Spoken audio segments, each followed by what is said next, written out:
Hi guys, and welcome to my channel. It is Karen here with you today. Today I am sharing with you one of my design team projects with Scribble. So I'm starting off in my small dilutions journal, and I've got some Scribble rice papers here. I've got a wordy one which has been out for a little while, but I've decided to use that one today in my background. And the other one that I'm going to use today is a brand new one. It's called Scribble Faces, and it's just been released for March. Got to get the month right, goodness me. So what I've done is I've just ripped up a few bits of the word paper, and I've stuck them down with some of my gel medium into my book. So I haven't I haven't gessoed my pages or anything either. So yeah, that was interesting. So I've got my Art by Marlene watercolours out because they just happened to be on my desk at the time. And I'm using some of the pretty blues and greens and the yellow. But the yellow is mixed in with the blue and has made this really cool green. So yeah, it's quite funky. So I'm just spreading the colour around, not really paying attention as to where it goes, just plonking it on there. And now you can see I've got my heat gun out, so while I'm drying it, because it takes forever to dry here in Tassie, I'm moving some of the colour around so I can get some interesting patterns and puddles happening. And as it dries, you get some nice little tide marks in with the paint. So yeah, I really liked it.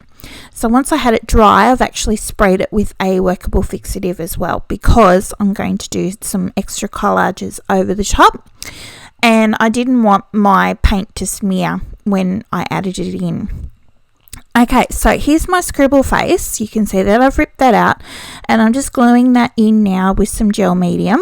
And of course you can see my paints underneath haven't moved, so yay! That's the whole idea. So don't be afraid of using watercolors or dyes or things like that in your art journal. If you want to stick something over the top of it, you just need to give it a seal with a workable fixative or a picture varnish matte spray or something like that. So yeah.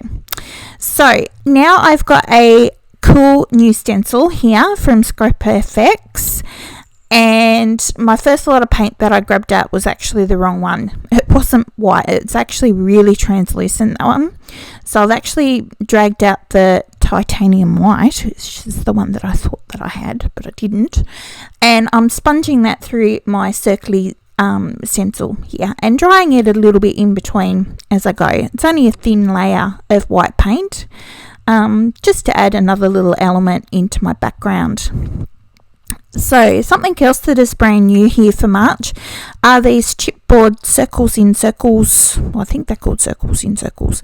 Anyway, they're really cool. So I'm using those in my journal today too.